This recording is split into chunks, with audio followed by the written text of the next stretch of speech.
Good morning, children. Happy to see you all once again in this online class.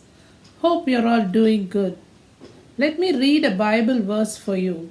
Trust in the Lord with all your heart and lean not on your own understanding.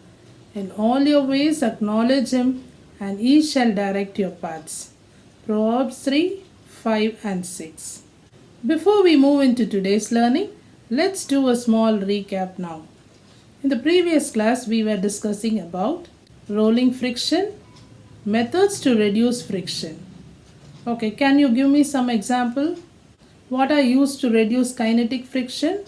Yes, lubricants, ball bearings. Very good. Then we studied about centripetal force. So what is the formula to calculate centripetal force? Yes, F is equal to mv square by r. Very good. Then we studied about banking of tracks. So what is banking of tracks? In a level circular road, to avoid skidding, the outer edge of the road is slightly raised compared to the inner edge. Today we are going to learn a new lesson, that is lesson 4, work, energy and power. Under this we are going to learn what is work, then work done by a constant force, work done by a variable force, types of energy, and then work kinetic energy theorem.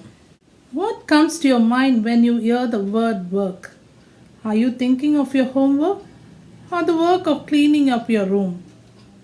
The physics definition for work is very different. In physics, the work is done when there is a force and there is a displacement involved. Can you see this picture? Two men are pushing the wall. Here the work is not being done. Now see this picture. Here a man is pulling a tire with a force and there is displacement. So the work is done. The formula for work done is force into displacement. Here there is an object.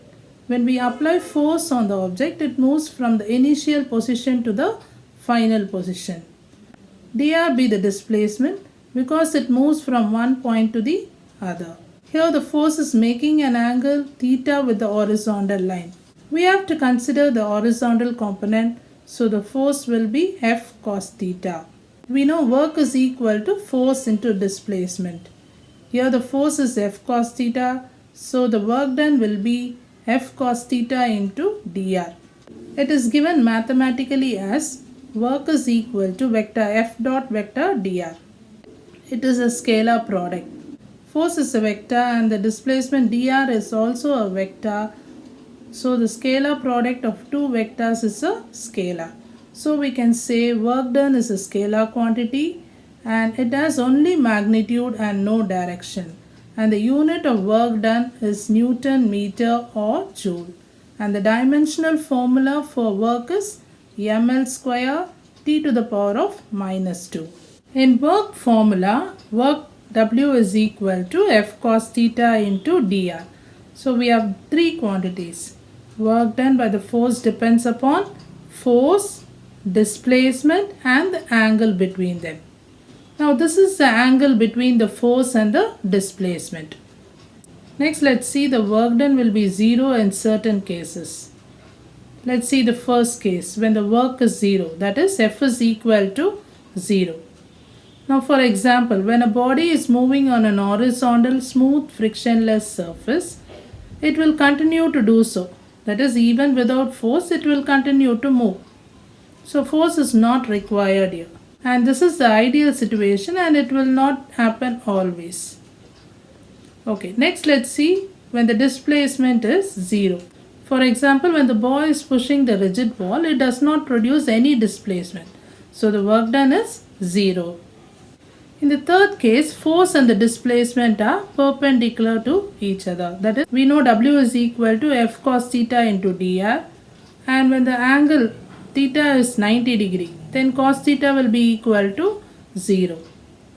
So theta is the angle between the force and the displacement.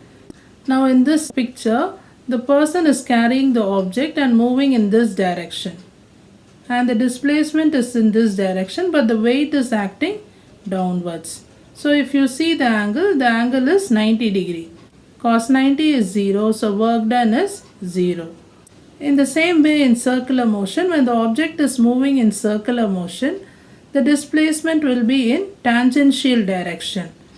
Here the angle between them is perpendicular. So theta is 90 degree. So cos 90 is 0. So the work done will be equal to 0. Now let's see the negative work done. So for example, here the goalkeeper catches the ball coming towards him by applying a force such that the force is applied in the direction opposite to the motion of the ball. The force is applied in this direction and the displacement is in the opposite direction. So the angle between them is 180 degree and cos 180 degree is minus 1. The formula for work done is W is equal to F cos theta into dr. So cos theta will become minus 1. So W will be equal to minus F into dr. So here the work done is negative. Now let's see the work done by a constant force. When a constant force acts on a body, the small work done, say dW, takes place, producing a small displacement dr. Then the work done will be dW is equal to F cos theta into dr. So then the total work done for the change in displacement from Ri to Rf, that is the initial position to the final position B, W is equal to integral of dW from Ri to Rf. Then we already know dW is nothing but F cos theta into dr. Substituting that value here, then we will get integral of Ri to Rf, F cos theta into dr. Taking F cos theta out, integrating dr. So integral of dr is nothing but R. Then substituting the upper limit and the lower limit, which will be equal to F cos theta into upper limit minus the lower limit, that is Rf minus Ri. So let's see the graphical representation of the work done by a constant force. Now here F cos theta be the constant force. Now Ri be the initial position and Rf be the final position. Now the total displacement be this, that is from Ri to Rf. So the change in displacement will be Rf minus Ri. And this be the value of force, that is F cos theta. So when we multiply these, we will get the area that will be the total work done. Now the area of the rectangle be length into breadth. Here the length is Rf minus Ri and the breadth is F cos theta. So the total work done will be F cos theta into Rf minus Ri. Now let's see the work done by a variable force. When a component of variable force acts on a body, small displacement takes place. That is dW is equal to F cos theta into dr. Now here F and theta are variables. So the total work done for a displacement from the initial position Ri to the final position Rfb, W is equal to integral of dW from Ri to Rf. Now substituting the value of dW, so it will become, so the integral of F cos theta into dr from Ri to Rf. When you see the graphical representation, here the force is not constant, so it will vary like this. The area represents the total work done. The next topic we are going to see is about energy. So what is energy? Energy is a capacity to do work. So and work and energy both have the same dimension, that is ml square t to the power of minus 2. Under energy, mechanical energy is classified into two types. They are the kinetic energy and the potential energy.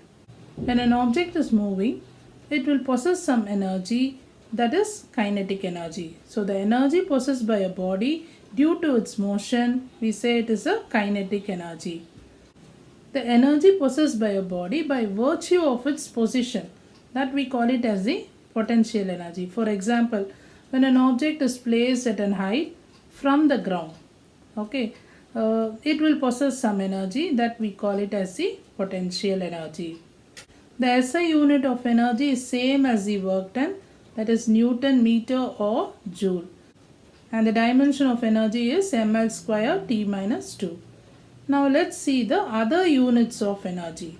So in CGS system, 1 erg is equal to 10 to the power of minus 7 joule. and energy in electron volt, that will be equal to 1.6 into 10 power minus 19 joules. 1 calorie is equal to 4.186 joules. And then 1 kilowatt hour is equal to 3.6 into 10 power 6 joules.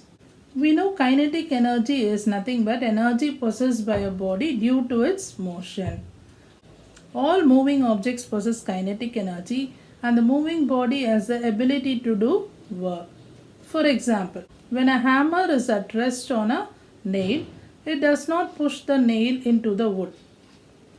But when it strikes the nail to go inside the wood. The amount of work done by the moving body depends both on the mass of the body and also the magnitude of its velocity. A body which is not in motion has no kinetic energy. Now let's see work kinetic energy theorem. Now work and energy are equivalents. Let us consider a body of mass at rest on a frictionless horizontal surface. The work done by a constant force for a displacement S in the same direction is given by W is equal to F into S. Now according to Newton's second law, F is equal to ma, that is force is equal to mass into acceleration. Now let's take the third equation of motion, that is V square is equal to U square plus 2AS, or we can write A is equal to V square minus U square by 2S. Now substituting the value of A in F. Okay, so F is m into A. Now substituting A here. So F is equal to m into V square minus U square by 2S. Now substituting the force in work done formula. So W is equal to m into V square minus U square by 2S into S. Or we can write W is equal to m into V square by 2S into S minus m into U square by 2S into S. Okay, so S's get cancelled. So W is equal to half mv square minus half mu square. The term half mv square in the above equation be the kinetic energy of the body of mass m and velocity v. The kinetic energy of the body is always positive. So the difference in kinetic energy be del Ke is equal to half mv square minus half mu square. So we can say work done is equal to change in kinetic energy. The work done by a force on a body changes the kinetic energy of the body. Now this is called as the work kinetic energy theorem. The work kinetic energy implies the following. If the work done by the force on a body is positive, then the kinetic energy increases. That is, if the final energy is greater than the initial energy, then automatically the kinetic energy will be more. Now the second condition be, if the work done by the force on a body is negative, then kinetic energy decreases. If there is no work done by the force on a body, then there is no change in kinetic energy. Next, let's find out the relation between the momentum and kinetic energy. Now consider an object of mass m moving with a velocity v. Then its linear momentum be P is equal to m into v, that is mass into velocity, and the kinetic energy will be half mv square. It can be written as half m into vector v dot vector v. Now multiplying the numerator and the denominator by mass m, and it can be written as half into mv vector into mv vector by m. Now m into v vector is nothing but the linear momentum, that is vector p. So it can be written as half into vector p by m, or p square by 2m. So the kinetic energy is equal to p square by 2m. Now p square is equal to 2m into kinetic energy, or p is equal to root of 2m kinetic energy. Now the magnitude of the linear momentum is equal to root of 2m into Ke.